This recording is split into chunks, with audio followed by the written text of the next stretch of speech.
Empecemos con el tema de la corrupción. El enriquecimiento ilícito y uso indebido de los recursos públicos son dos de las graves prácticas que alimentan la corrupción en México. ¿Qué mecanismos reales, efectivos, activará usted para combatir ambas prácticas en el Ayuntamiento de Tuxtla? ¿Se someterá a todos los filtros para garantizar una administración municipal transparente o creará algún órgano especializado para vigilar a los funcionarios municipales y otro órgano para proponer una legislación más severa contra la corrupción? Bueno, quiero decirte que el eje transversal de mi campaña y de mi propuesta de gobierno municipal es precisamente la transparencia en el ejercicio de los recursos públicos. Yo propondría o yo aplicaría la estricta aplicación de las leyes, la Ley General de Transparencia, y también me gustaría a mí fomentar la instalación de observatorios ciudadanos eficientes que pudieran estar fiscalizando y que también tuviéramos procesos sancionadores, por supuesto poniendo el ejemplo con los funcionarios públicos que van a formar parte de mi gabinete municipal.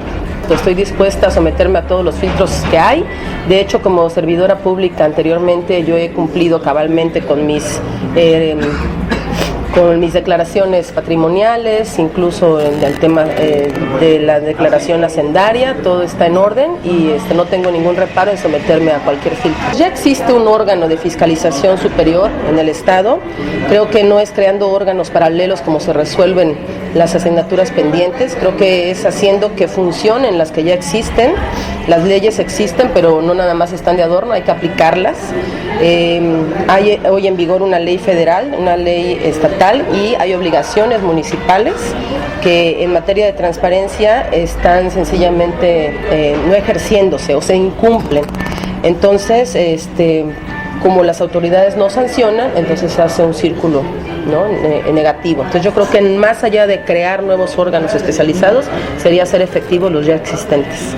Bueno, para comenzar, todo tiene que ver desde algo todavía más profundo, y ese más profundo es la formación que tuvo uno como ciudadano desde que nace. Y pues mi formación ha sido de ver una familia integrada, de ver a un papá que es jubilado del Magisterio Federal, de ver a una mamá ama de casa, de ver siempre conductas pues éticas, donde nos han fomentado el amor por los animales, el respeto al prójimo, donde jamás he visto yo algún acto irregular de parte de mis padres. Y eso mismo pues sería algo totalmente incongruente hoy, digamos, que pisotear toda esa formación que han hecho mis padres, entrando ahora a un gobierno y comenzar con actos delictivos. Entonces, comenzando desde la cabeza, como debe de ser, yo le he venido diciendo al equipo de trabajo que si el presidente no es corrupto, mi equipo no debe ser corrupto, que si el presidente no es déspota con la gente, mi equipo no debe ser déspota con la gente. Eso de entrada. Y en segundo lugar, vamos a hacer varios cambios en el tema de que, por lo menos en el tema de la obra pública y del gasto de inversión, que es prácticamente donde se da toda la corrupción dentro del municipio, no se le pida absolutamente ningún peso a ningún comerciante, a ningún empresario, a ningún constructor. Probablemente eso lo puedan decir todos porque parece ser que es un bonito discurso o es un discurso demagógico. Sin embargo, estamos convencidos que lo van a ver los empresarios, lo van a sentir a la hora de empezar a ver obras bien ejecutadas, bien planteadas, con materiales de buena calidad, y que además hoy parte de lo que nos hace ser independientes es de que esta candidatura no se la debemos ni al gobernador, ni a los partidos políticos, ni a grupos empresariales. Esta candidatura se la debemos a los ciudadanos que firmaron y que confiaron para que nosotros lográramos esa candidatura. En este caso estamos proponiendo que exista una Contraloría ciudadana, no una Contraloría social como la que normalmente ha venido existiendo, que depende del municipio, que la coordina un amigo del presidente y que al final pues no funciona como tal. En este caso vamos a plantear que a través de grupos, de asociaciones, de mismos ciudadanos, colonias, participen en la integración de esta Contraloría, que sea totalmente autónoma, pero que tenga la facultad de poder solicitar la información que consideren pertinente en el momento que consideren pertinente, y no como el Instituto de Transparencia, que no ha servido para nada, para que ellos puedan tener la información en tiempo y forma, hacer sus reportes, sus estudios e informar, independientemente de los informes que hará el presidente en su momento, que también ellos puedan informar cómo se está aplicando el recurso y el gasto del municipio. Además, vamos a hacer algo que nunca se ha hecho: poner cámaras dentro de la oficina de Cabildo para que todas las sesiones de Cabildo sean publicadas de entrada por internet, y ya veremos la posibilidad de generar algún canal de televisión, pero de entrada sería por internet, que ya es una gran ventaja, en tiempo real, con audio y video, para que los ciudadanos de Tuxtla sepan qué está pasando al interior y ya no hayan más acuerdos en lo oscurito. En primer lugar, tiene que empezar conmigo mismo. Voy a pedir a la sociedad que me audite frecuentemente para que vea si estoy usando los recursos adecuadamente. Voy a poner una manta en la presidencia que va a decir: aquí no se pide el diezmo, quien te lo pida lo meteré a la cárcel. Te doy mi palabra, mi teléfono directo es este. Asimismo, haré que toda la licitación de las obras participe el Colegio de Ingenieros, Colegio de Arquitectos, Cámara Mexicana de la Industria de Construcción, con derecho a voz y voto, para que las obras sean transparentes y públicamente. Lo mismo serán las compras, participará Canaco y Coparmex con derecho a voz y voto, como lo hice cuando fui presidente municipal, para que las obras sean transparentes. De la misma manera voy a hacer mi declaración patrimonial públicamente cada 3 meses, para que la gente sepa cuánto tengo y qué estoy haciendo sus recursos. Desde luego le pediré al gobierno del Estado que me haga mis auditorías, el órgano de fiscalización, que me haga auditorías, no sé si 2 veces al año, para que vean si yo estoy desviando recursos para... Desde luego también voy a hacer que la sociedad participe en las decisiones de gobierno. ¿Se someterá a todos los filtros para garantizar una administración transparente? Claro que sí, sin duda. Simplemente yo creo que hay demasiadas leyes, lo que hay que falta es aplicar el Estado de Derecho. Simplemente. No hay para qué ser más burocracia. La ley está muy clara desde hace mucho tiempo. Lo que pasa es que hay una palabra que se llama impunidad, que es peor que la corrupción.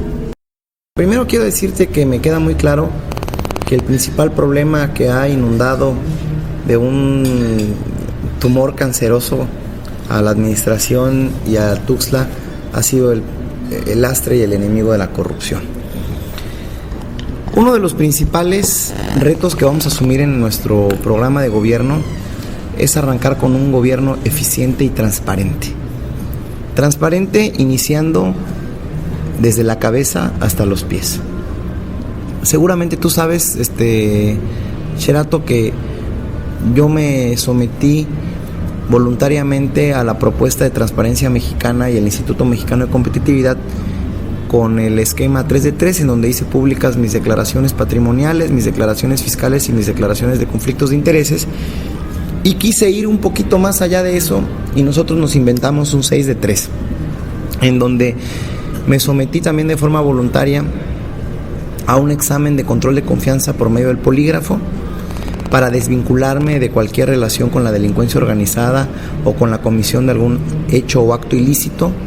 Me sometí a un examen toxicológico para que la gente esté segura de que el próximo presidente municipal de Tuxtla no consume ni ha consumido estupefacientes, drogas, psicotrópicos, y me sometí a un examen médico psicológico para que sepan que quien va a tomar las decisiones en esta ciudad está apto física y mentalmente para tomarlas.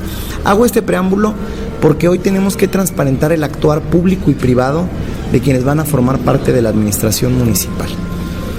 Lo primero es que le voy a exigir a todos los funcionarios públicos de mi administración que hagan su 6 de 3 para que le transparenten a la ciudadanía en su actuar público y privado la relevancia de sus conductas, pero sobre todo el comportamiento que mantienen ante la sociedad.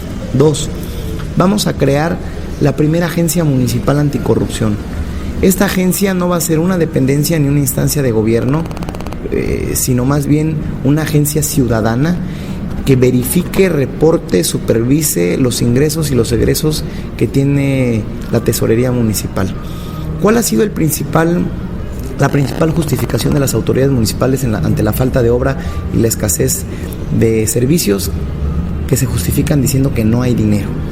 Y a mí y a los ciudadanos no nos queda claro si es verdad que no hay dinero. Entonces queremos saber cada peso que ingresa, cómo se ejecuta y cómo egresa de esta hacienda municipal, y que sea la Agencia Municipal Anticorrupción un órgano ciudadanizado quienes nos diga cómo se está haciendo la utilización de esos recursos. Y en tercer lugar, vamos a crear la Contraloría Ciudadana de la Obra Pública, para que ningún contratista, ningún supervisor y ningún funcionario de gobierno generen actos de corrupción en la ejecución y en el proceso de la obra pública.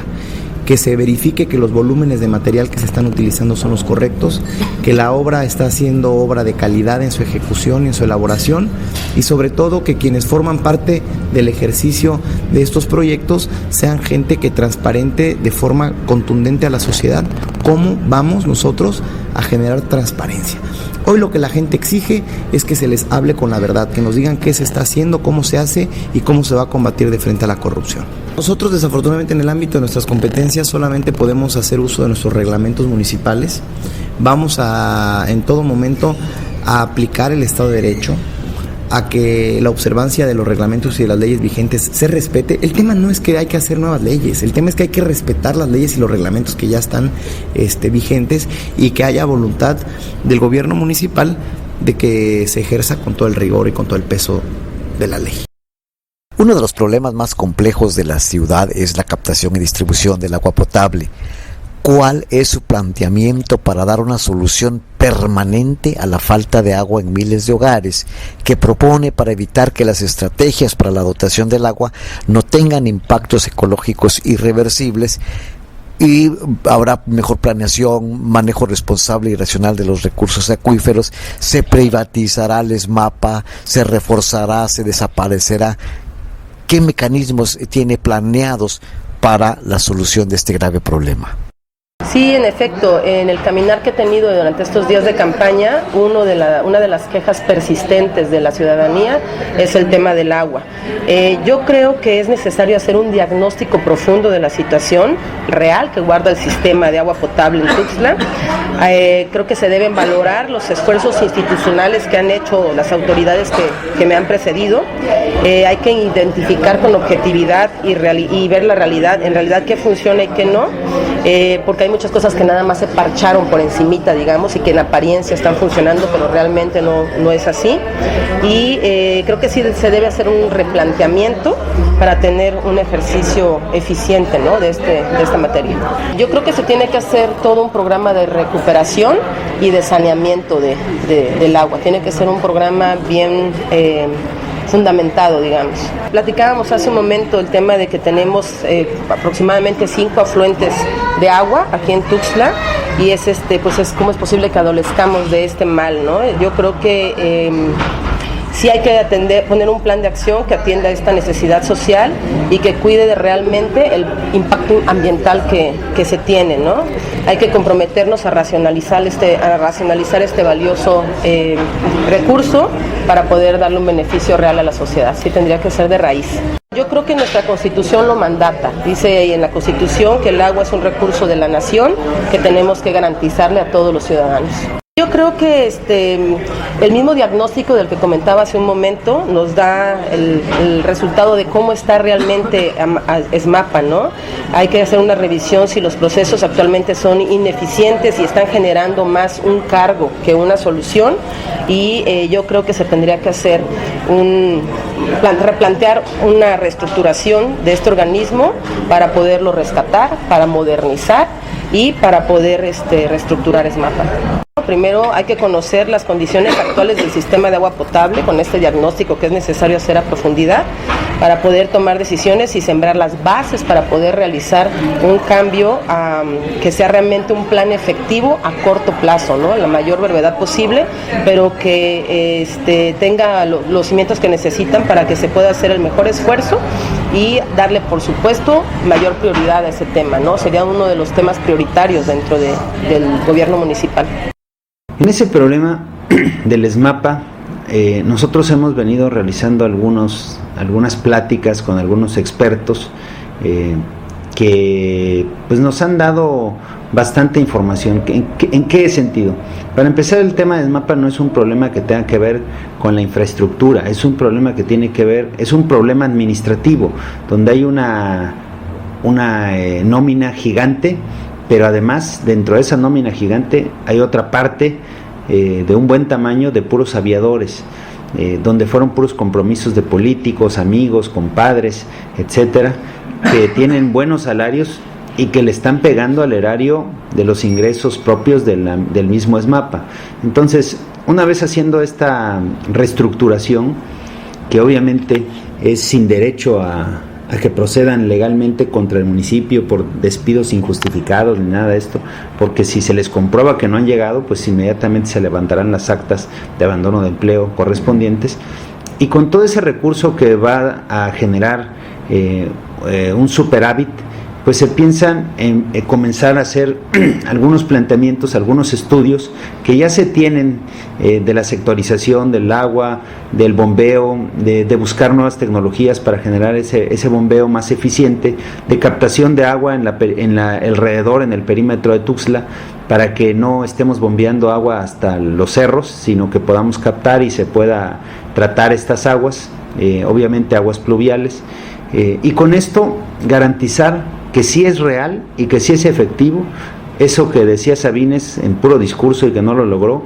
lo de agua para todos. Sí es viable, sí lo vamos a plantear y sí va a ser una realidad en este próximo gobierno municipal independiente.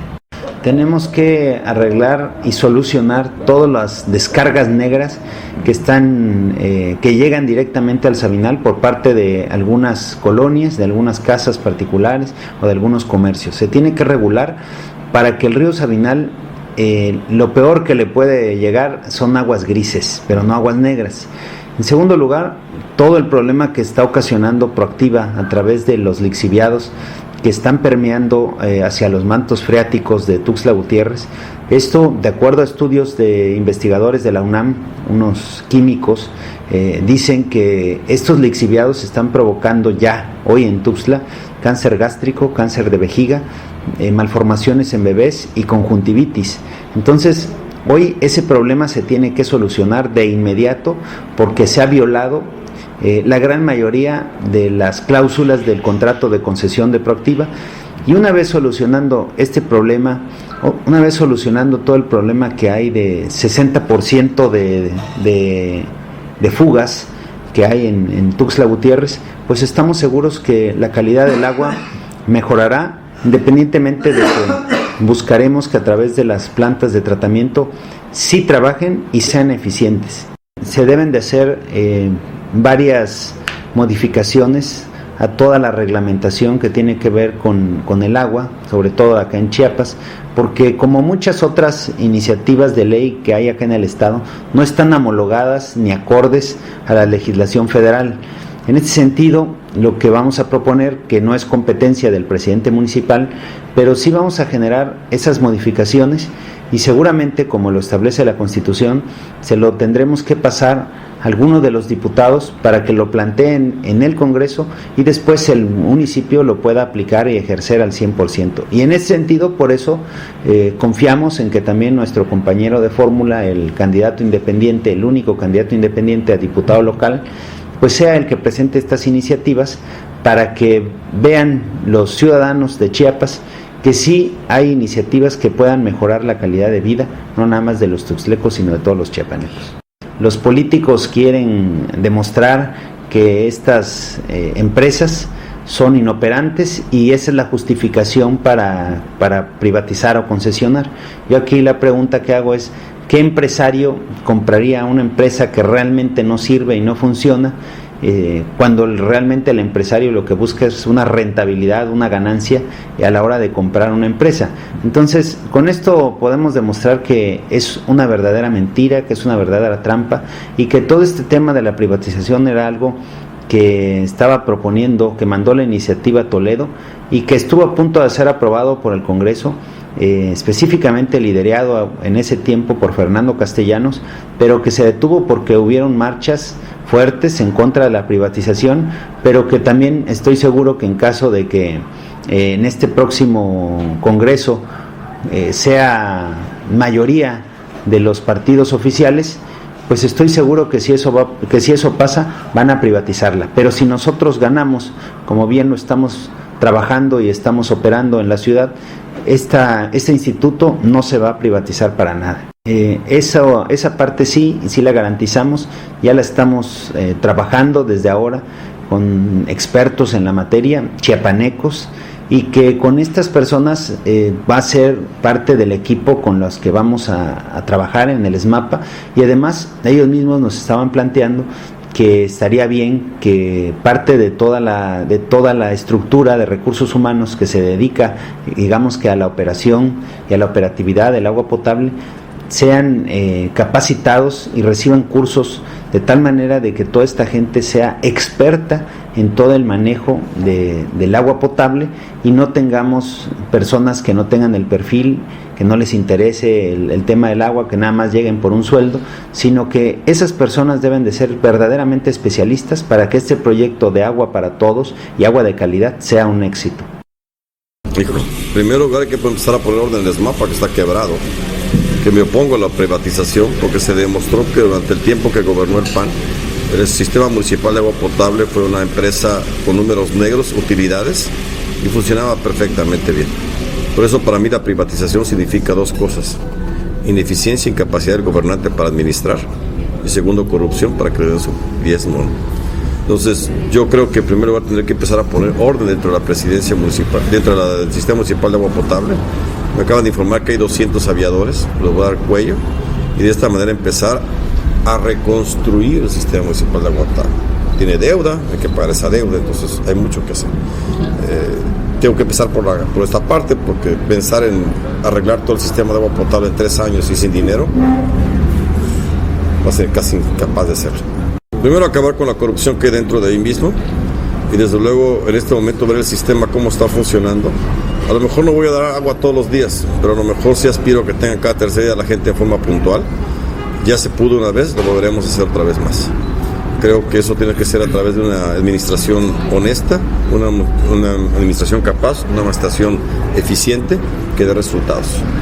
Yo siento que, por ejemplo, de tomar la captación del agua potable que viene después de la planta de La Mosca, pues para mí está mucho más contaminada que antes de la planta, ¿no?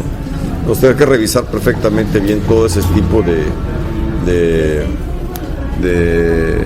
inversiones, estrategias que se han hecho, y revisar dónde podíamos arreglar correctamente. Por ejemplo, cuando yo fui presidente municipal se hicieron muchas calles donde no había mucho tránsito, empedrados. ¿Por qué? Porque aparte de que son más baratos, duran más tiempo, permiten la filtración del manto freático. ¿Vender SMAPA? No, ya dije que no, evidentemente no creo. Ya se demostró que una vez fuimos capaces de hacer bien las cosas, pues hay que empezar a trabajar y poner en orden. Primero tenemos que plantearnos el rescate financiero y administrativo del Servicio Municipal de Agua Potable y Alcantarillado Público, el SMAPA. Y ante esta referencia yo lo quiero hacer muy público. Hay varios esquemas. El primero es que, el más fácil y el más cómodo, pues es que el gobierno del estado o el gobierno federal nos regalen 1,200 millones de pesos para sanear el SMAPA, que lo veo muy difícil y complicado. El segundo, que fue un planteamiento mal hecho en la pasada administración, en donde se generó un programa de mejora integral, en donde la malutilizada palabra privatización generó zozobra y temor ante la sociedad de que perdiéramos a nuestro sistema municipal de agua potable, y esto lo que iba a hacer era captación de recursos privados para generar una mejora de rendimiento y de saneamiento de las finanzas públicas de este organismo. Y tercero, que es por la que hoy vamos a empezar a construir una opción, es la creación de un gran fideicomiso. Un fideicomiso que encabece el gobierno municipal, en donde los aportadores de este fideicomiso sean el gobierno federal, el gobierno estatal, el gobierno municipal, y si hay algunos integrantes de sectores privados que pretendan generar una asociación público-privada en la utilización de sus propios recursos para generar flujo y actividad económica en el SMAPA, sean también bienvenidos. ¿Qué tenemos que hacer? Punto número 1, hacer un análisis y una planeación del pésimo estado en el que se encuentra la red hidrosanitaria de la ciudad. No solamente es el tema con el agua potable, va de la mano el pésimo estado y el colapso que hay en los drenajes. Y las fugas de agua potable han generado que en la ciudad se recaude y se cobre menos de lo que se bombea, porque el exceso de fugas hace que sea elevado el costo de operación del bombeo y sea mínimo el costo, la percepción por la recaudación en la ciudad. Tenemos que meternos de lleno a uno de los programas más ambiciosos de rehabilitación de la red hidrosanitaria de la ciudad, tenemos que ir por esas tomas clandestinas que en muchas colonias de la ciudad han dejado de ingresar recursos al ayuntamiento, y el día de hoy lo que tenemos que hacer es que la ciudad crezca hacia donde está el agua. No podemos seguir permitiendo que el crecimiento desordenado de la ciudad sea a lugares en donde es más difícil y más caro llevar el servicio de agua potable. Es claro que el transporte citadino es uno de los más caros y de la peor calidad en el sureste, si no es en todo el país. Es claro también que Tuxtla es una ciudad caótica en cuanto a vialidades y movilidad. ¿Qué medidas de control tienen previstas para ordenar la ciudad en ese sentido? ¿Habrá una supervisión más a fondo, más profesional, más rigurosa del transporte público? ¿Promoverá espacios y oportunidades para superar la nula educación vial que se tiene en Tuxtla Gutiérrez? ¿Y si habrá alguna ley específica para regular el transporte, la policía de tránsito, los estacionamientos? Creo que Tuxtla ha tenido un crecimiento muy rápido y muy desorganizado. Se le da prioridad a los automóviles, se le da prioridad en vez de darle prioridad a los peatones, o por ejemplo ahorita que tenemos ya mayor uso de las bicicletas. Entonces creo que sí es urgente tener una agenda de movilidad eficiente en el que se le pueda dar un reglamento que realmente se cumpla, que tengan las sanciones que corresponden sobre todo al automóvil, ¿no? a los motos y automóviles, y que se pueda hacer una modernización del transporte público. En esta campaña me he estado moviendo en algunos días a través de algunas rutas y he platicado con los usuarios del transporte público para preguntarles qué le podríamos o qué le tendríamos que mejorar urgentemente, y todos coinciden en que hay que trabajar mucho en la educación cívica, tanto de los usuarios como de los choferes. Tendríamos que darle una capacitación a todos los choferes para que puedan tener un trato digno a los usuarios, y yo quiero hacer un programa donde participen los grupos organizados que están trabajando estos temas, ¿no? Tenemos grupos que están a favor del uso de las bicicletas, están fomentando el tema de las banquetas más amplias para poder darle prioridad a los peatones, que se respeten los estacionamientos que son para personas que tienen capacidades diferentes. Entonces sí creo que tenemos que tener una agenda muy puntual donde se vayan fortaleciendo todos estos temas de vialidad eficiente. Existen a nivel internacional incluso algunos programas que han sido aplicados en otros países y en otros estados que han funcionado muy bien. Yo creo que tenemos que ir hacia allá, ¿no? A ir tratando de controlar el crecimiento vehicular que es desmedido en Tuxtla, porque creo que ni siquiera es tanto el problema, bueno, también las calles, pero no es tanto también completamente el problema de las calles, sino la cantidad de automóviles que hay, ¿no? Entonces creo que tendría que haber un mayor control y hacer campañas permanentes de educación cívica y de señalización para que la gente respete los señalamientos que existen. En el tema de los estacionamientos creo que es este mismo problema que te digo, se le da tanta prioridad a los autos que ocupan espacios que deberían ser para otra cosa, ¿no? Esos espacios del centro de la ciudad, que además no hay donde estacionar los carros, pues quitan lugar para poder hacer otro tipo de empresas, ¿no? Negocios, servicios o lo que sea. Yo creo que tal vez tendríamos que implementar más los parquímetros para que el tiempo que ocupen los carros estacionados sea vigilado, y pues el mismo impacto de tener que pagar por estacionarte tal vez hace que dejes tu carro guardado y mejor vayas en el transporte público. Entonces ahí regresamos a dignificar el transporte para que lo podamos ocupar. Mucha gente no usa el transporte público por las condiciones en las que está. Entonces creo que ahí tendría que ser un programa completo, ¿no? Donde para que tú uses menos tu automóvil, no quieras ir a pagar los parquímetros, mejor ocupa el transporte público o usa la bicicleta, para lo que tendríamos que hacer todo un programa en el que las próximas calles que se hagan en Tuxtla contemplen la ciclovía, ¿no? Que se le pueda dar ese espacio y que se respete la señalización para que los ciclistas puedan circular. Nosotros pensamos que se haga varias modificaciones al reglamento de tránsito. Un reglamento de tránsito totalmente obsoleto y completamente violado. Nosotros estamos convencidos que con un reglamento de tránsito donde se aplique de manera irrestricta este reglamento, donde se capacite al policía municipal, donde el policía municipal tenga un salario digno, donde el policía municipal reciba lo del subsemún que hoy se lo roban en la presidencia municipal, que son 35,000 pesos cada 6 meses, estamos hablando de 70,000 pesos por año que no les dan, que el policía municipal reciba su dotación de despensa completa como la reciben los demás empleados del municipio, que reciben como 750 pesos y ellos reciben como 230, homologarla. Entonces, teniendo una policía profesional, teniendo una policía conforme con su salario, teniendo una policía que sea realmente su vocación a través de algunos exámenes que se realizarán, y no exámenes como hoy se aplican para despedirlos al que quieren o al que no se alinea con ellos, sino exámenes para profesionalizar la policía. Estamos convencidos de que eso, unas buenas condiciones para los policías, un buen reglamento y nuevas tecnologías que nos ayuden a coordinar y a estar enterados en tiempo real de lo que pasa, este tema del transporte y de la vialidad y del caos se va a resolver. En esa parte vamos a tener que también entablar algunos acuerdos con todo el transporte público. Queremos que este reglamento de tránsito obviamente intervenga en esta parte, y que los choferes también se concienticen, se sensibilicen en el tema de que si no acatan las nuevas disposiciones de tránsito, pues entonces irán perdiendo sus licencias, irán perdiendo sus concesiones los dueños, porque ya es momento de que este caos vial se respete.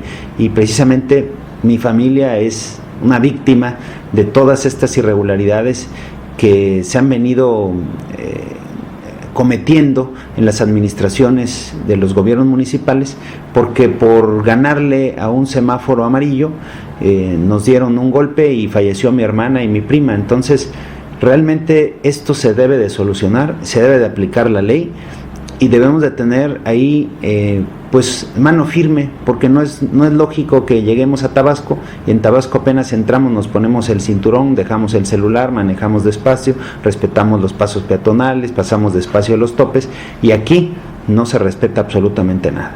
Esto es parte obviamente de este mismo reglamento de tránsito. Vemos muchísima gente poniendo cubetas, otros pintando las calles, haciendo como que tienen permiso, pero nadie tiene permiso, porque si tuvieran permiso lo exhibirían en las puertas o en las paredes de sus establecimientos. Entonces queremos que se quite, que se regule todo eso, que se eliminen estos parquímetros que realmente no sirven para nada, porque estos parquímetros para lo único que han servido es para dar una mala imagen a gente que viene de otros estados. Hemos visto gente que tiene placas de otros estados y que pasa la policía y les quita sus placas. Uno puede pensar que están haciendo su trabajo, sin embargo no hay un criterio a la hora de aplicar estas normas, estas leyes, porque uno cuando va a otro lado pues desconoce. Si aquí uno desconoce el reglamento, pues peor que vaya uno a otro estado y conozca totalmente toda la normatividad vial de otro estado. Entonces ahí insisto, necesitamos capacitar a nuestros policías, necesitamos eficientar un reglamento de tránsito que se aplique correctamente y que se sancione también al policía si no lo aplica. La vialidad la maneja el municipio, los permisos y concesiones lo maneja el gobierno del estado. Por lo tanto, lo que tenemos que hacer en primer lugar, yo creo que es capacitar. Yo voy a luchar para que las licencias las del gobierno municipal, y voy a hacer que todo el que tenga acceso a una licencia tenga un curso de capacitación para que sepa, que asuma que el vehículo es un medio de transporte, pero puede ser un vehículo de muerte. Pero si no capacitamos a la gente y no le formamos conciencia de la responsabilidad de manejar un vehículo, empezando con los que manejen las combis o el transporte urbano, pues esto va a seguir siendo un caos. Voy a proponer que además el transporte solamente transite sobre un solo carril y no se estén cambiando de carril hasta 3 y no dejen pasar el resto de los vehículos. En primer lugar, yo creo que voy a unificar la policía y tránsito. No es posible que un policía no pueda detener a alguien que esté pasándose un alto, o un tránsito no puede detener a alguien que se encuentra robando una casa. Voy a duplicar el número de elementos, voy a poner nuevamente los policletos para empezar a poner orden. No tengo elementos, hay solamente 4 patrullas en Tuxtla. ¿Cómo voy a poder regular si no tengo elementos, si no tengo capacidad para hacerlo? Tengo que ver cómo invierto con la policía en primer lugar, cómo la capacito, cómo la dignifico, cómo le hago cambiar la forma de pensar, que es un servidor público y que debe respetar y proteger a los ciudadanos y no dedicarse a extorsionarlos como tiene que hacer. Tengo que invertir primero en esa parte y desde luego trabajar por ejemplo, un asunto importante. Las combis hoy se paran en el centro de la ciudad, su base la hacen en el centro. Entonces vamos a hacer que tengan su base en las colonias, donde no congestiona el tráfico, donde no complica el problema de vialidad. Pero tiene que haber educación vial también para ellos, para que entiendan la responsabilidad, como decía hace un momento. Yo creo que el estacionamiento, pues creo que hacen falta estacionamientos en la ciudad de Tuxtla. Sobre todo hay muchas ciudades que el centro lo están reactivando, lo están haciendo lugares como lo hicieron en el DF, como lo han hecho en otras partes del mundo. Y yo creo que también tenemos que rescatar el centro, pero mientras no tengamos estacionamientos, pues lógicamente no va a llegar la gente al centro. Dicen que no parking, los gringos dicen no parking, no business, no hay estacionamiento, no hay trabajo, no hay ventas. Lo primero es que tenemos que reconocer que el tema del transporte público no es una facultad del ayuntamiento. En el estado de Chiapas, el transporte público es regulado por la Secretaría de Transportes del Gobierno del Estado. ¿Qué hay que hacer? Primero, poner orden. Necesitamos que la Secretaría del Transporte del Estado de Chiapas nos permita al ayuntamiento formar parte de las mesas intersecretariales y en la toma de decisiones, en la definición de las rutas, en la definición de las cuotas del pasaje, pero sobre todo generar una gran alianza con las cámaras, los sectores y las organizaciones gremiales del autotransporte para también llevarlos a formar parte de este gran orden que hoy la ciudadanía necesita en el tema en el que no son respetadas las paradas de colectivo, en donde las rutas de hoy ya han sido rebasadas por la necesidad de movilidad urbana en la ciudad, y hoy tenemos que apostarle principalmente a la capacitación, a la educación y al respeto pleno de una cultura vial en la ciudad.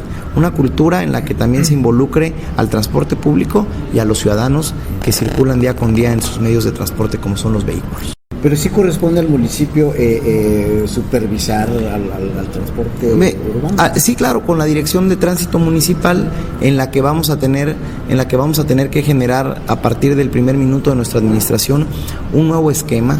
Es necesario revalorar y ordenar el reglamento de tránsito municipal, evadir de nuevo la corrupción, mucho del desorden del transporte en Tuxtla Gutiérrez ha sido porque se ha corrompido en gran parte los cuerpos de seguridad en materia de tránsito en la ciudad.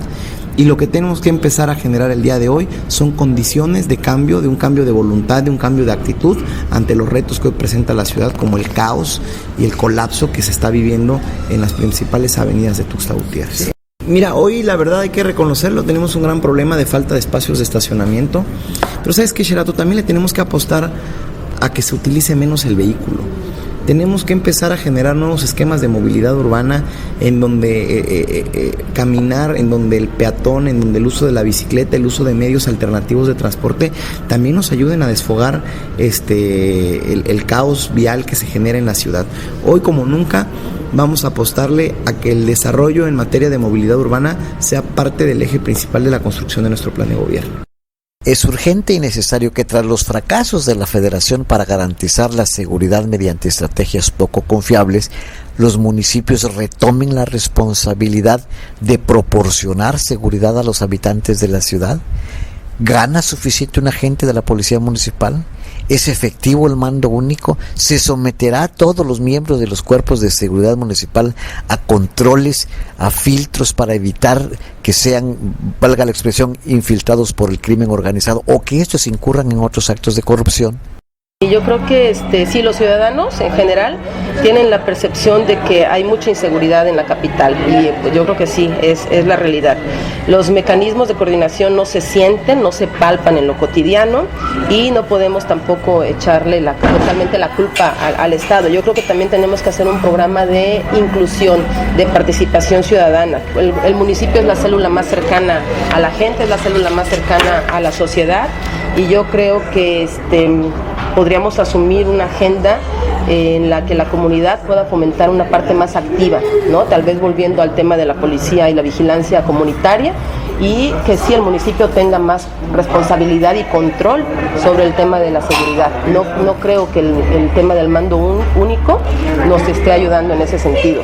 Si estoy yo también proponiendo, sugiriendo que pudiéramos hacer como delegaciones para que las colonias no tengan que bajar a hacer todos los trámites municipales al centro, que es el caos, ¿no? Entonces, descentralizar los servicios para que tú los puedas hacer en lugares más cercanos a tu casa, y yo creo que lo mismo tendría que aplicar en el tema de seguridad, ¿no? Tenemos que tener un proceso constante de actualización, de capacitación, de formación para implementar también manuales de procedimientos que ya existen, para que en base a esos manuales la policía pueda estar capacitada y implementar también los filtros necesarios para que puedan hacer exámenes de control y que tengamos policías con mayor confiabilidad.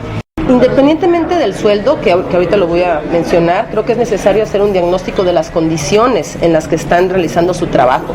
Es decir, qué equipamiento tienen, qué capacitación le están dando, con qué seguridad pueden ejercer ellos el empleo por el que les están pagando y, sin que esto sea un atenuante de su conducta, ¿no?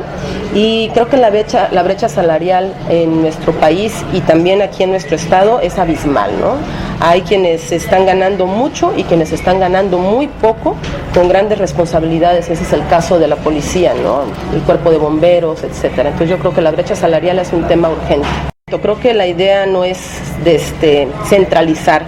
Creo que tendríamos que revisar los procesos, ya que tampoco por una decisión sin analizarla a fondo podríamos quedar aislados de las decisiones que nos coordinan a nivel federal y a nivel estatal, ¿no? Sin quedar aislados, pero yo creo que sí tendríamos que tener mayor control dentro del municipio. Bueno, es que realmente no es que se retome, es una función que se establece en la misma Constitución, el tema de la seguridad, y haciendo alusión al artículo 115 constitucional que le da la autonomía al municipio, pues entonces el municipio es el responsable absoluto de la seguridad de su municipio, y en este sentido lo que vamos a plantear, lo acabo de mencionar, es que haya una policía verdaderamente consciente, verdaderamente capacitada, con sus equipos necesarios, con sus instrumentos necesarios, con un buen salario y que ya no les estén robando ni extorsionando los funcionarios del gobierno municipal, porque ahora platicando con ellos me entero de que a ellos los van a encerrar el día de las elecciones y no los dejan ir a votar, y eso es una verdadera violación a sus derechos humanos, políticos y electorales. También con todas estas nuevas reglamentaciones que hay ahora de lavado de dinero, reglamentaciones de todos los exámenes toxicológicos, de pruebas de confianza, pues seguramente se tendrán que hacer, pero que las personas que lo apliquen realmente las apliquen y que no las manipulen, que no las hagan a favor de X o Y persona, y seguramente con eso, más algunas inspecciones en su forma de vivir, en su situación económica, pues ahí es muy sencillo darnos cuenta de qué está pasando en la vida y en la situación de cada uno de estos elementos, porque como bien dicen, ¿no?, el amor y el dinero no se puede ocultar. Entonces vamos a estar muy pendientes de eso, y si se encuentra alguna irregularidad, pues también procesar a ese elemento que esté coludido, y efectivamente nosotros no convertirnos ni en cómplice ni convertirnos en un gobierno omiso, sino que se aplique de manera irrestricta la ley, sea contra quien sea. Pues todos se ven en la necesidad de generar una compensación de su sueldo, y a veces la misma necesidad, la misma pobreza, no es porque sean corruptos, pero los obliga a transgredir la ley. Sin embargo, con este recurso que viene de la Federación, que se llama Subsemún, si se les nivelara su despensa, si se les dieran sus cursos, y además una propuesta nuestra es que una vez que ganemos y entremos al gobierno, les vamos a incrementar el 20% de su salario. Esto con la finalidad de que estas personas que arriesgan su vida, que nos defienden, que trabajan en las noches, que viven bajo un riesgo más grande que el de cualquier ciudadano, pues puedan sentirse seguros, acuerpados por el próximo presidente municipal independiente. Es un error del gobierno federal, porque es prácticamente como monopolizar a la policía, y además la diversificación en el mismo tema de la bolsa de valores es un principio, que si uno diversifica el riesgo, pues es mucho mejor a que el riesgo se conjunte en una sola bolsa. En ese sentido, cuando se conjunta en una sola bolsa, que también es otro principio de la bolsa y que aplica para este tema, es de que a mayor riesgo, mayor ganancia o mayor pérdida. En este sentido, con la policía única, si tenemos tantos problemas de cultura, de la gente, de analfabetismo, de pobreza, mientras no se resuelva estos problemas y la gente que está en la policía no cubra todo lo que establece, por ejemplo, la pirámide de Maslow, de sus necesidades, pues entonces el riesgo de que la policía única fracase es muy alto, más de que exista un beneficio y que se profesionalice y que todo México esté seguro. Eso ya vimos que está fallando, y si no, hay que preguntarle a todos nuestros amigos del norte. Yo estoy a favor de que los municipios lo manejen. Habrá municipios que no tengan esa capacidad, pero el municipio de Tuxtla Gutiérrez tiene la capacidad. Mira, te voy a decir algo muy importante. Donde da tu oportunidad de estudiar y de ver gobiernos con mucho desarrollo, los municipios son muy fuertes. Ellos manejan educación, ellos manejan salud, ellos manejan todo y tienen suficientes recursos. Aquí es al revés, vivimos un sistema centralista donde el gobierno federal maneja más recursos, el gobierno estatal menos y el municipal casi nada. Y es el que tiene contacto directo con la gente. Quien conoce la problemática es directamente el municipio y por lo tanto debe fortalecerse más al ayuntamiento. Se ha demostrado la incapacidad. Es como si traes un gobernador del centro de la ciudad a gobernar Chiapas, pues no tiene ninguna relación con nosotros y lo que nos ha pasado. Viene una policía con un comandante que nunca ha vivido en Chiapas, pero no conoce la problemática de Chiapas. Tienen que ser los mismos ciudadanos que tenemos que poner. Vuelvo a repetir, hay municipios que a lo mejor no tengan capacidad de esa policía, pero el municipio de Tuxtla tiene esa capacidad y debe asumir su responsabilidad de la seguridad de la ciudad de Tuxtla Gutiérrez. Ganan muy poco y además tienen un trato indigno. Te voy a decir por qué. Dime si puedes trabajar 24 horas. Nadie en el mundo puede trabajar 24 horas. Cuando fui presidente lo cambié de 12 de trabajo por 24. Me hubiera gustado dejarlo de 8 horas, como cualquier parte del mundo. Tienen sueldos que realmente, cuando yo entré a 1.600, les subía a 2.200, creo. Les dábamos uniforme de algodón, les dábamos su chamarra, les dábamos sus impermeables. Hoy están en condiciones deplorables los policías. No tienen un servicio médico justo, no tienen un seguro de vida, y creo que es lo que tenemos que retomar. Definitivamente ganan muy poco y son muy maltratados.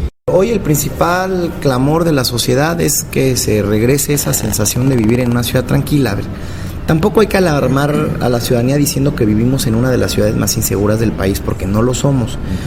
No hay secuestros, y los últimos 2 casos de secuestro que hubieron en Tuxtla tuvieron una relación sentimental en su móvil.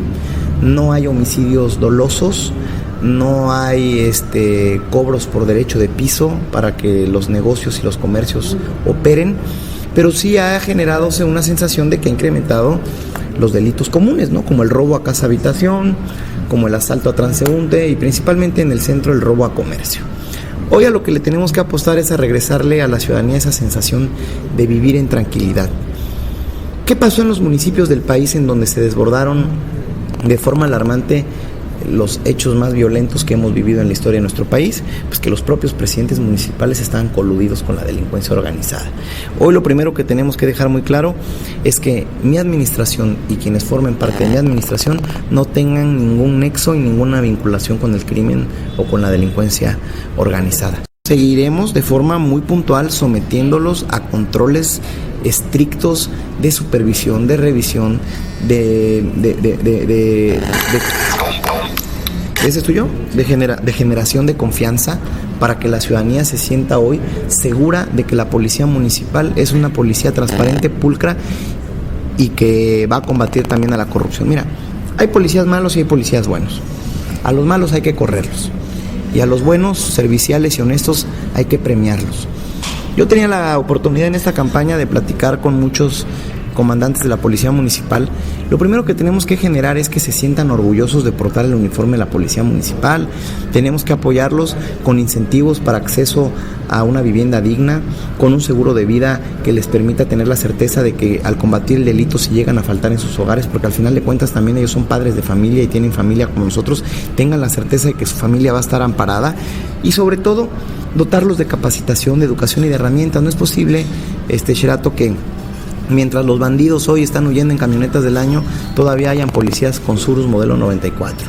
No es posible que mientras en el centro están robando con armas automáticas, los policías del centro anden en una macana y anden en un gas lacrimógeno. Hoy tenemos que apostar a que nuestra policía municipal se sienta orgullosa de ser el cuerpo de seguridad en la ciudad, y con esto lo vamos a hacer solamente habiendo buena voluntad y buena fe del gobierno de apoyar, de incentivar y de motivar a la policía para que de verdad realice su trabajo. Y por otro lado, voy a activar un programa que se dejó caer en los años 90. Los módulos de vigilancia que quedaron como elefantes blancos en muchas colonias de la ciudad y que el día de hoy se convirtieron en moteles y en centro de vicio y de drogadicción. ¿Qué generaban los módulos de vigilancia? La sensación al vecino de que estaba un comando de la policía cerca de la colonia, y esto te motivaba a estar en un ánimo de tranquilidad, pero sobre todo de denunciar porque había una reacción inmediata. Y por otro lado, el tema de regresarle el brillo a Tuxtla Gutiérrez, la falta de iluminación y la penumbra de la oscuridad en la que están en muchas colonias se han convertido en la penumbra de la oscuridad se ha convertido en el nicho y el refugio de muchos delincuentes. Creo que hay que recategorizar y reestructurar los ingresos de la policía municipal. Yo quiero una policía municipal bien pagada en consecuencia de la actitud de servicio que tenga ante la sociedad. Hoy vamos a ayudar a la policía en consecuencia del resultado y de la productividad en materia de seguridad que nos den. Vamos a apostarle a la reivindicación de la policía para que les vaya bien y con ello se le regrese la tranquilidad y la seguridad a las familias tuxtlecas. Hay que hacer el diagnóstico, Sherato. No me queda muy claro cuáles han sido los beneficios o los contras que ha tenido esto, independientemente de que se asuma el mando único como una herramienta adicional. Nosotros no vamos a dejarle de apostar al fortalecimiento de nuestras instituciones municipales con la policía municipal. ¿Es efectiva, pero sobre todo justa, la recaudación tributaria en Tuxtla? ¿Es suficiente? ¿Qué mecanismos pondrá en marcha para lograr que los recaudos sean debidamente levantados y mejor invertidos? ¿Pedirá a la Federación y al Estado que fiscalice los recursos que reciba el municipio? ¿Es necesario incrementar las atribuciones y responsabilidades del gobierno municipal para una mejor recaudación de impuestos y ensanchar la economía? Yo creo que aun cuando los montos han sido actualizados en los derechos y obligaciones municipales, creo que el principal problema es la recaudación. Es el tema del predial es por excelencia la mejor recaudación de la capital. El tema también de los anuncios luminosos, la recolección de basura, privados, etcétera. Creo que todo eso te tiene que mejorar. Creo que también tendría que haber mucho más responsabilidad por las empresas grandes que generan grandes ganancias y que pueden mejorar también sus servicios y tener así también mayor recaudación. Creo que una planeación que involucra a la sociedad para su inversión, como por ejemplo, como la atención especializada en las colonias, basadas en las demandas reales de los ciudadanos y las prioridades de los pobladores. Los ciudadanos tienen una cierta aversión a la obligación de pagar impuestos. Bueno, todos sabemos por qué, ¿no? Es porque no ven en dónde se están aplicando estos impuestos en lo cotidiano, no los vemos reflejados en un beneficio para nuestras familias y para nosotros, ¿no? Entonces yo creo que el planteamiento es sistematizar procesos para evitar el contacto con la decisión de una sola persona, sino que sean llenados campos en sistemas que nos permitan ver la transparencia en el ejercicio de esta recaudación, ¿no? Que realmente podamos ver hacia dónde se están aplicando estos impuestos. Entonces así seguramente va a haber más confianza y más participación. La competencia de la fiscalización de fondos municipales y estatales, recae en el órgano de fiscalización estatal y la mezcla de recursos federales obliga la participación activa de la Federación. Todas ellas siempre serán bienvenidas, por supuesto. Es como aplicarnos una vacuna para evitar la enfermedad. Tendríamos que empezar por un Estado de Derecho, que pareciera inexistente actualmente en nuestro Tuxtla, ¿no? Tiene que haber seguridad en la inversión para poder desarrollar más y mejores empleos. Tiene que haber apoyos y asesoría para emprendedores. En Tuxtla tenemos un sinfín de empresas familiares que buscan preservar también nuestras tradiciones, nuestra cultura, en el tema de gastronomía, de turismo. A mí me gustaría mucho poder implementar para todo tipo de inversión, primero el sí, porque con estos trámites burocráticos tan engorrosos, mucha gente mejor se va a invertir a otro lado o simplemente no le entra. Entonces yo aplicaría que primero les decimos que sí, damos un proceso de 3 meses, un tiempo de 3 meses para poder regularizar los permisos y reglamentos necesarios, pero de entrada sí a la inversión para que podamos generar este empleo, ¿no? Las atribuciones son perfectibles, siempre pueden estar mejorando, de acuerdo a la evolución social. Tuxtla está cambiando y está cambiando a pasos agigantados.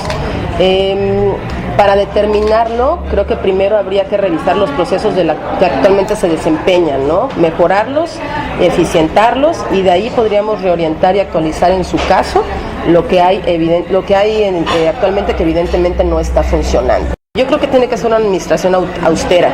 Estoy totalmente en contra de los carros, las compras de carros de lujo, cuentas de celulares que son muy grandes y gastos que son superfluos, innecesarios a mi punto de vista. Hay que hacer un reajuste a la nómina sin que eso implique obviamente despidos.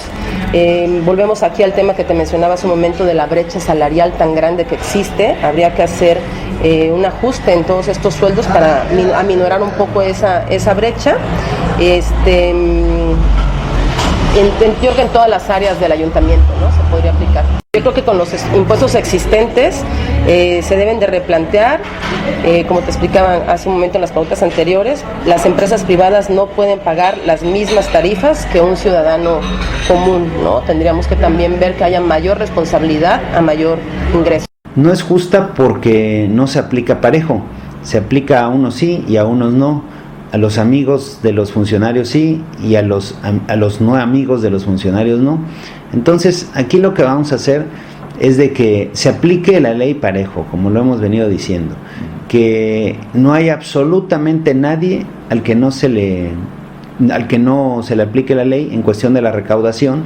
En ese sentido no estamos pensando en incrementar los impuestos en absoluto, que se aplique como está, pero que lo paguen todos, no nada más que los paguen los pobres y que al pobre siempre se le eche la culpa y que si no paga está lavando dinero o lo metan a la cárcel. Hoy estas leyes que vamos a promover, y realmente no es el hilo negro, simplemente es que se aplique la ley parejo, y con eso seguramente se ampliará la base de recaudación de los ingresos municipales.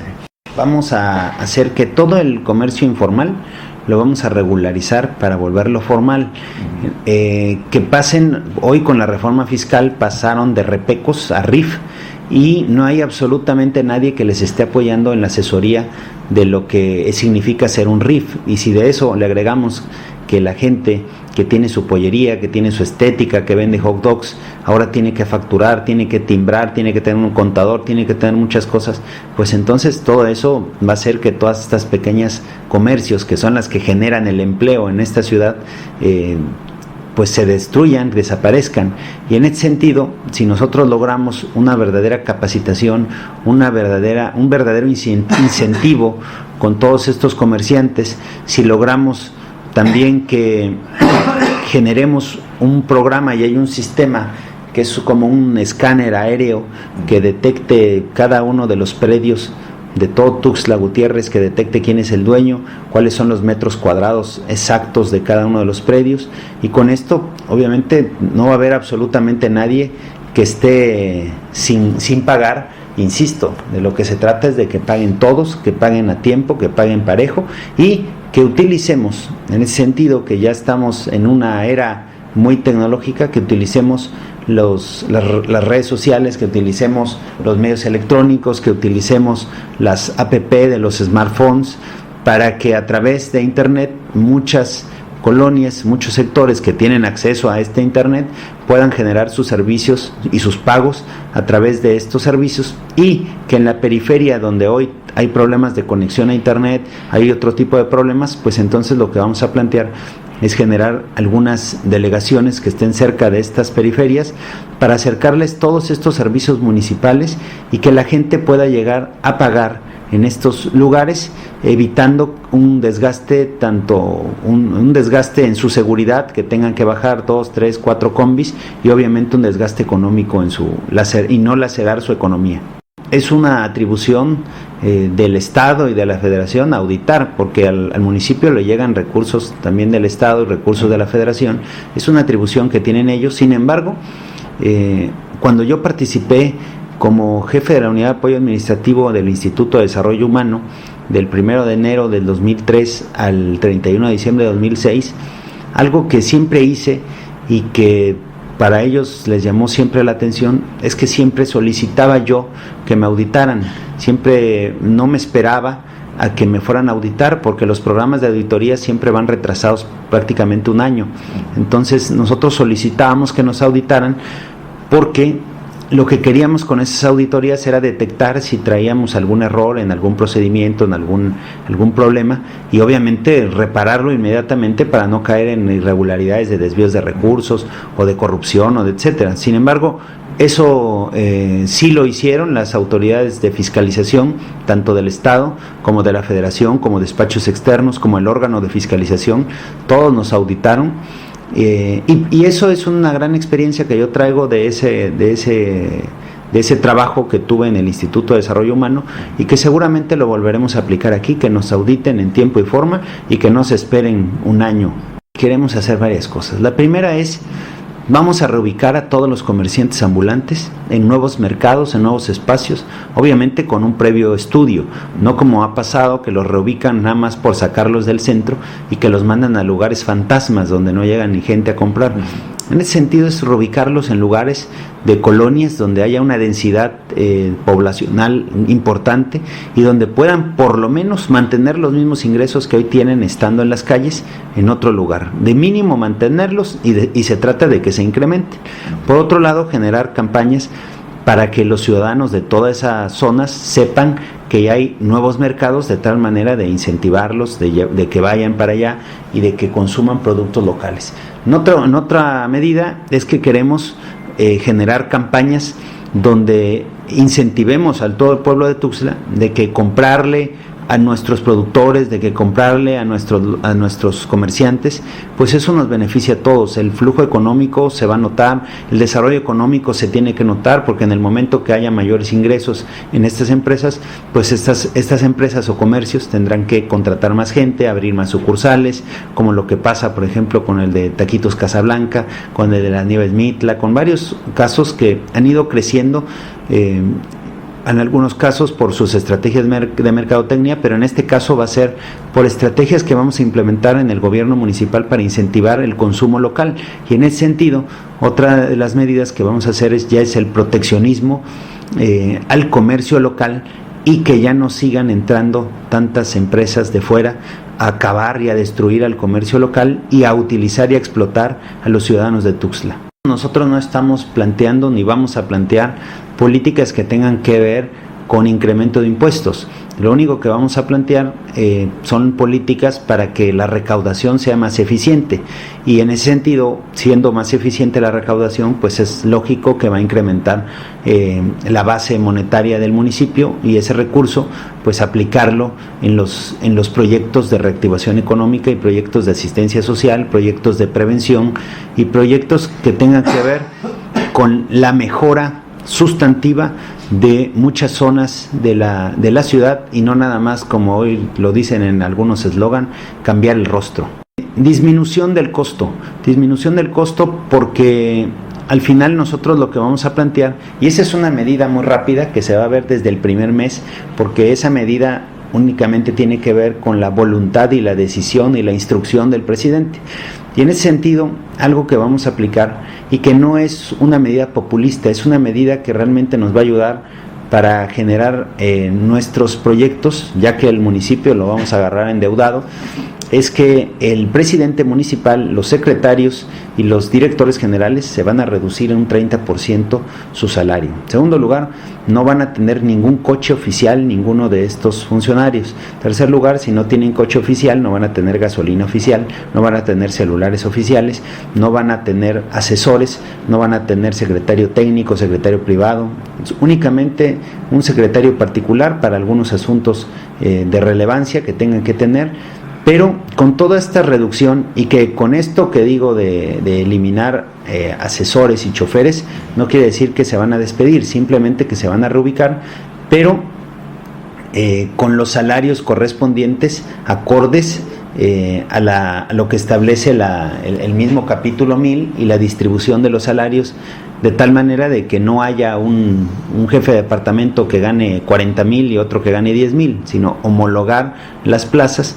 Pero con todas estas medidas que vamos a plantear, pues seguramente habrá un superávit nuevamente en el municipio, y que eso pues se va a aplicar para programas que nosotros vamos a plantear para que sean efectivos, sean reales y se lleven a cabo. ¿Promoverá más impuestos? No, ninguno. No, es muy poca. El impuesto predial ya no lo cobra el municipio, lo compra el gobierno del estado. Los permisos de alcoholes los recauda el gobierno del estado. Tenemos que retomar la autonomía municipal del artículo 115 para que nosotros empecemos a ejercer con propia libertad, con propia independencia, nuestros propios recursos. Y son insuficientes, realmente es muy pobre lo que recauda para las necesidades que hay en la ciudad el gobierno municipal. Y aparte se lo roban. Ya demostramos en alguna otra ocasión, cuando fui presidente municipal, que se gobernó con transparencia, dejamos de dinero en arcas. Tengo que hacer congruencia. ¿Cómo es posible que un presidente municipal con un vehículo de 8 cilindros de lujo, cuando hay tantas necesidades en la ciudad? Creo que si vamos a vender los vehículos que gasten mucho, los vehículos de los funcionarios, a vehículos de 4 cilindros, austeros, con aire acondicionado nada más, pero no podemos andar en una suburban, con vidrios polarizados y guaruras, cuando la ciudadanía tiene muchas más necesidades. El presidente municipal, Paco Rojas, va a andar en la calle, caminando como cualquier ciudadano, sin guaruras. De vez en cuando voy a usar la bicicleta como un medio de ejemplo para que mucha gente use el transporte de bicicleta que no contamina, que no favorece el calentamiento global, que no congestiona el tráfico y que sirve a la salud. Voy a subirme en las combis, al transporte público, para conocer la problemática de la ciudad, y de repente pues sí tener que usar el vehículo, pero de la casa tuya a la presidencia yo voy a ir en mi propio vehículo, ya sea bicicleta o mi carro. Voy a poner otra manta que va a decir: disculpe, las obras para acá son para chiapanecos, porque si no se está yendo a otro estado. El estado de Chiapas vive del campo y está mal. Vive del gobierno porque no hay industria. Y el dinero que debe ser en obras, en lugar de dárselo a las empresas chiapanecas, se da a las empresas de fuera. Pues lógicamente está en la crisis económica que estamos viviendo ahorita. Por lo tanto, yo creo que tenemos que en primer lugar empezar a reactivar, a pagarle a aquellos que se les debe el dinero, que no se les ha pagado, que hay dinero para campañas, para propaganda, pero no hay dinero para pagar a los propios constructores que hicieron un trabajo en esa ciudad. Y desde luego también voy a buscar estímulos fiscales. Pero otra cosa importante, voy a reunirme convocar a los empresarios, a los inversionistas que saben de esto, a que me ayuden a un mecanismo para que podamos atraer empresas a Chiapas que puedan generar no autoservicios que se llevan el dinero de Tuxtla, empresas, fábricas, que no solamente viene la fábrica, sino vienen varias cercanas que van a alimentar a esa empresa. Tenemos que buscar el turismo, fomentarlo, buscar la fórmula para que la gente se quede, aunque sea una noche más en Tuxtla. Resulta que vienen para acá, van al Cañón de Sumidero y se van para San Cristóbal. Yo creo que, mira, te voy a dar un ejemplo, te voy a platicar algo que me comentó mi hermano, y tiene razón. Me dijo: mira, hombre, yo tengo un carro de lujo y voy a pagar aquí de impuesto predial. Ya no lo paga, se fue a Morelos, donde no paga, porque hay mucha placa de fuera aquí. Y me dijo: mira, voy a pagar 15,000 pesos. Con esos 15,000 pesos yo podría comprar muchas cosas y seguimos reactivando la economía. Que voy al supermercado, que voy al mercado, que me compro a cemento, que me compro varillas, no sé, hay muchas cosas que puedes invertir y se lo voy a dar al gobierno. Yo no creo que debamos de aumentar la contribución, tenemos que eficientar el servicio. No le puedes exigir más a la gente cuando estás dando pésimos servicios, no le puedes aumentar más a la gente cuando no tiene trabajo, y no le puedes exigir más a la gente cuando tienes gobiernos que están gastando dinero en cosas que no son necesarias para el pueblo. No creo que eso sea el mecanismo. El presidente municipal no va a andar en vehículos de lujo. El presidente municipal va a andar austero y no va a gastar en restaurantes de lujo. Si voy a un restaurante de lujo, lo voy a pagar yo. Pero mientras no voy a usar un solo recurso para los visitantes que los vengan a ver, serán invitados, pero a esos, ¿cómo se llama? Centros botaneros. No lo sé en este momento, no creo. Yo creo que la sociedad está, vuelvo a repetir, está sin trabajo, en una crisis económica severa, y les aumento más impuestos. No creo que sea justo. Yo creo que tengo que nuevamente decirte: voy a eficientar el servicio, voy a austeridad, voy a ver cómo ahorramos recursos para beneficio de la sociedad. No, hay una cultura de muy poca recaudación. Hoy tenemos, sin incrementar los impuestos y los derechos, tenemos que incrementar la base recaudatoria. Estamos generando en nuestro plan de gobierno y en nuestra agenda varios esquemas que animen a la gente a recaudar. Que, por ejemplo, si tú tributas y pagas tu predial a tiempo, tengas acceso a un seguro de siniestro, o en caso de robo, si llegan a robarte en tu casa, que podamos hacer una devolución líquida a quienes cumplan en tiempo y forma con su recaudación. Y sobre todo tenemos que hacer un gobierno abierto, transparente y eficiente, porque mucha gente luego no tributa y no genera pagos por la desidia de ir a hacer las grandes colas y el exceso burocrático que hay en el ayuntamiento. Y esto nos genera un problema, porque estamos generando muy poca recaudación y la gente prefiere irse por la salida más fácil, que es la de la corrupción. Hoy vamos a hacer un gobierno abierto, eficiente, ágil, que va a minimizar la burocracia al máximo, y en donde le vamos a apostar a las nuevas herramientas de la información y la tecnología. Le vamos a apostar al gobierno electrónico, lo que hoy se llama e-government. Le vamos a apostar a la digitalización de los servicios públicos, y con esto incentivar y motivar a los ciudadanos para que se acerquen al gobierno municipal. Que no haya un solo recurso en el municipio, en el caso de la Federación o del Estado, que no pase por los controles más exhaustivos de fiscalización y de auditoría. Hoy lo que yo quiero ofrecerle a la ciudadanía tuxtleca es total transparencia y apertura en el ejercicio de los recursos públicos del Estado, que el Estado y la Federación nos dan a nosotros. Requiere incentivos y certeza en sus inversiones en el sector privado.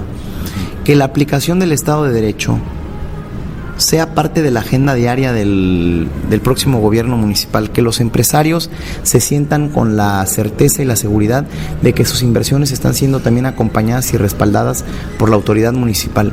Y sobre todo necesitamos salir a vender a Tuxtla como una ciudad atractiva para recibir inversiones de fuera.